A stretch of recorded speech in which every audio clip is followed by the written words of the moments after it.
सम्मानित साथियों, नमो बुद्धाय, जय भीम। आज के अम्बेडकर संदेश में आपका हार्दिक स्वागत है। आज के अम्बेडकर संदेश में प्रथम गोलमेज सम्मेलन में हमने आपको ऑलरेडी बताया है कि कई सारी समितियों का गठन किया गया। पिछले अम्बेडकर संदेश में उप समिति संख्या 2 जो प्रांतीय संविधान के प्रावधानों को तय करने वाली थी, उसकी बात हमने की थी। आज के अम्बेडकर संदेश में प्रथम गोलमेज सम्मेलन की हम ये कह सकते हैं कि सबसे महत्वपूर्ण जो समिति है अल्पसंख्यक समिति। अल्पसंख्यक समिति उप समिति संख्या 3 को अल्पसंख्यक समिति का नाम दिया गया। इसकी दूसरी बैठक 31 दिसंबर 1930 को होती है।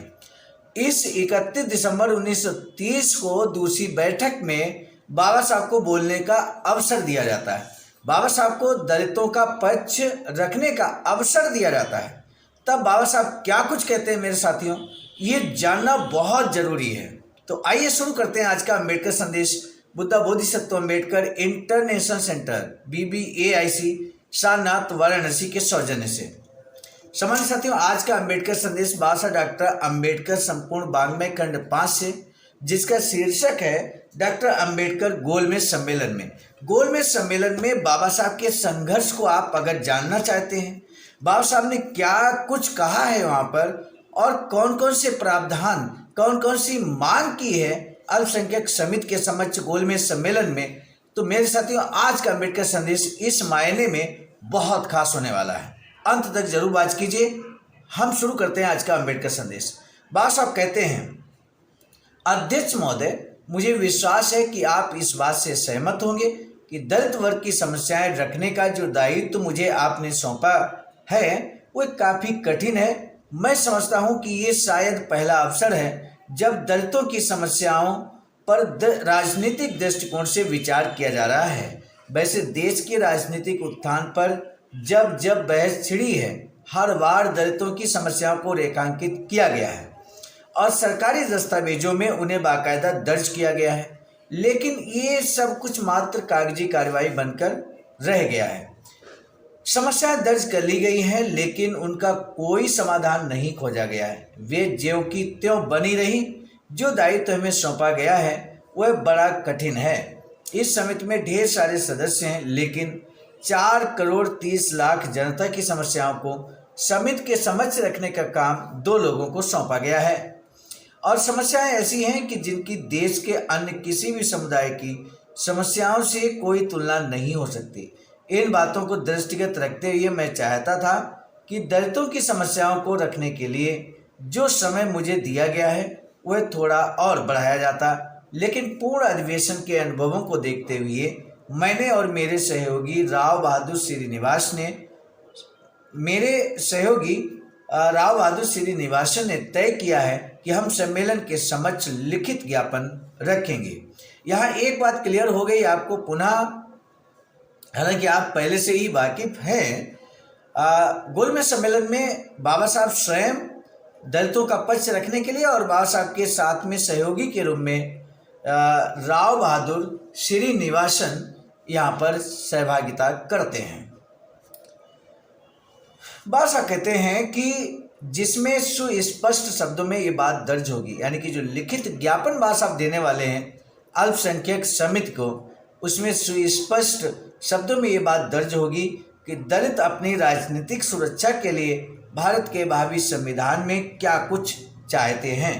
वह लिखित ज्ञापन इस समिति के सभी सदस्यों के बीच वितरित कर दिया गया है। मतलब लिखित जो ज्ञापन है वो समिति के सदस्यों में वितरित भी हो गया है और वो ज्ञापन यहाँ पर दिया जाएगा। मुझे आशा है कि वह सबको मिल गया होगा और सभी सदस्यों ने उसे पढ़ लिया होगा। ऐसी स्थिति में मैं अध्यक्ष महोदय से अधिक समय नहीं लेना चाहूँगा। मैं ज्ञापन का सारांश रखना चाहूँगा ताकि उसके मुख्य पहलुओं पर प्रकाश पड़ सके। समझ सकते हो ये ज्ञापन क्या है, कौन से बिंदुओं को यहाँ पर प्रमुख रूप से बाबा साहब ने यहाँ रखा है ज्ञापन के माध्यम से, और आगे चलकर उसी ज्ञापन को आधार बनाया जाता है जब बाबा साहब की मांगों को माना जाता है। तो साथियों वो ज्ञापन भी हम आपके समक्ष जल्द ही रखेंगे। पहले बाबा साहब की ये स्पीच को हम कंप्लीट कर लें। बाल साहब कहते हैं कि महोदय, सर्वप्रथम मैं आपका ध्यान इस तथ्य की ओर दिलाना चाहूँगा कि हालांकि भारत में अनेक अल्पसंख्यक वर्ग हैं जिनकी अपनी राजनीतिक पहचान होनी चाहिए, लेकिन ये सभी अल्पसंख्यक वर्ग एक जैसे नहीं हैं। इनमें अनेक असमानताएं हैं, एक दूसरे से भिन्नताएं हैं। प्रत्येक अल्पसंख्यक वर्ग की सामाजिक हैसियत अलग अलग है। उदाहरण के लिए भारत का सबसे छोटा अल्पसंख्यक वर्ग है पारसी समुदाय। इस समुदाय की सामाजिक हैसियत बहुसंख्यकों की सामाजिक हैसियत से कम नहीं है। दूसरी ओर दलित वर्ग है देश के सबसे बड़े अल्पसंख्यक समुदाय अर्थात मुस्लिम समुदाय के बाद दूसरे नंबर पर आने वाला अल्पसंख्यक वर्ग है। इस समुदाय की सामाजिक हैसियत एक अदना आदमी की सामाजिक हैसियत से भी गई गुजरी है। एक बात और, यदि हम अल्पसंख्यक वर्गों का वर्गीकरण उनके सामाजिक और राजनीतिक अधिकारों के आधार पर करें तो पाएंगे कि कई अल्पसंख्यक वर्गों को सामाजिक राजनीतिक अधिकार मिले हुए हैं और उनका अल्पसंख्यक होना उन्हें इन नागरिक अधिकारों से वंचित नहीं करता। लेकिन दलितों के मामले में स्थिति सर्वथा अलग ही है। कुछ मामलों में तो उन्हें कोई अधिकार प्राप्त ही नहीं है और जहां कुछ मिले हुए भी हैं वहां अल्पसंख्यक वर्ग दलितों को उनके इस्तेमाल से वंचित किए हुए हैं। मेरे साथियों, जो लोग कभी कभी कह देते हैं, और खासकर जब बाबा साहब गोलमेज सम्मेलन में गए थे तो यहाँ भारत की मीडिया ने, भारत के लोगों ने बाबा साहब को देशद्रोही करार दिया था।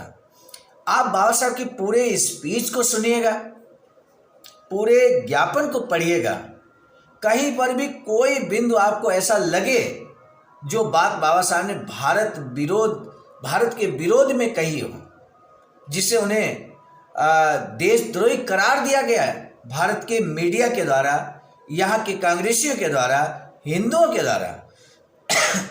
मेरे साथियों, ये एक तरह से ये बदनाम करने की कोशिश थी, गलतफहमी पैदा करने की कोशिश रही। आप खुद महसूस करेंगे। हम हूबहू बाबा साहब के ही शब्दों में पूरा बाबा साहब का स्टेटमेंट, बाबा साहब का भाषण आपके समझ से रख रहे हैं। तब बाबा साहब कहते हैं प्रत्येक अल्पसंख्यक वर्ग की सामाजिक हैसियत अलग अलग है और जहाँ तक दलित वर्ग की है, इस समुदाय की सामाजिक हैसियत एक अदना आदमी की सामाजिक हैसियत से भी गई गुजरी है। तब बाबा साहब कहते हैं कि एक बात और, यदि हम अल्पसंख्यक वर्गों का वर्गीकरण उनके सामाजिक और राजनीतिक अधिकारों के आधार पर करें तो पाएंगे कि किस तरह से अल्पसंख्यक वर्गों को सामाजिक राजनीतिक अधिकार मिले हुए और उनका अल्पसंख्यक होना उन्हें नागरिक अधिकारों से वंचित नहीं करता। लेकिन दलितों के मामले में स्थिति सर्वथा अलग ही है। कुछ मामलों में तो उन्हें कोई अधिकार प्राप्त ही नहीं है और जहां कुछ मिले हुए हैं भी वहां बहुसंख्यक वर्ग दलितों को उनके इस्तेमाल से वंचित किए हुए हैं। ये दलितों की स्थिति को यहाँ पर बाबा साहब ने पहले स्पष्ट किया अल्पसंख्यक समिति के समक्ष। बाबा साहब अब आगे कहते हैं कि इस समिति से मेरा पहला निवेदन यह है कि हमें ये समझ लेना चाहिए कि सभी अल्पसंख्यक वर्ग एक नाव में सवार तो हैं, सभी अल्पसंख्यक वर्ग एक नाव में सवार तो हैं, लेकिन बैठे हैं अलग अलग श्रेणियों में। जैसे कोई पहले दर्जे में सफ़र कर रहा है, कोई दूसरे दर्जे में सफ़र कर रहा है, कोई तीसरे दर्जे में सफ़र कर रहा है।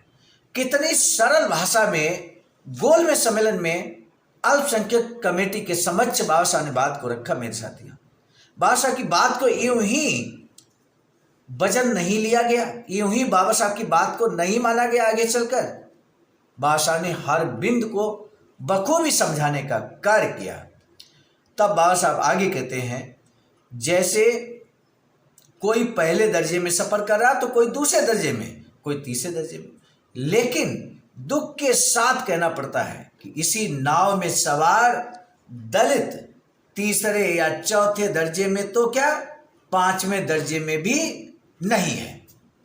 तब बाबा साहब कहते हैं, वैसे मैं यह जानता हूं कि कुछ मामलों में दलित वर्गों की हालत भारत के बाकी अल्पसंख्यकों जैसी ही है।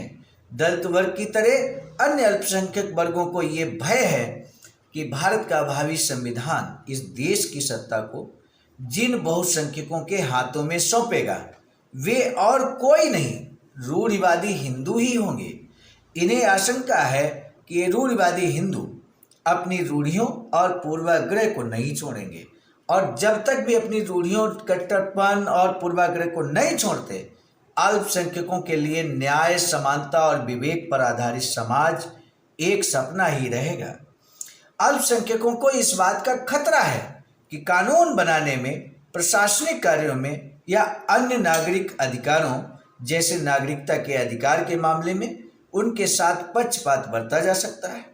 इसलिए ऐसी व्यवस्था को जानना आवश्यक है जिससे अल्पसंख्यकों का हित रक्षण हो सके और इनके साथ भविष्य में पक्षपात का खतरा न रहे। इसके लिए अल्पसंख्यकों को विधायिका और कार्यपालिका में प्रतिनिधित्व दिया जाए। देश की सार्वजनिक सेवाओं, नौकरियों में प्रतिनिधित्व मिले। ध्यान दीजिए मेरे साथियों, बाबा साहब ने यहाँ पर जाते ही चूंकि ज्ञापन दिया है लिखित रूप में और वितरित भी सभी सदस्यों को कर दिया है, ऐसे में अब बाबा साहब उसका सारांश बता रहे हैं और सारांश में ये बात निकल कर आई है कि इसके लिए अल्पसंख्यकों को विधायिका और कार्यपालिका में प्रतिनिधित्व दिया जाए।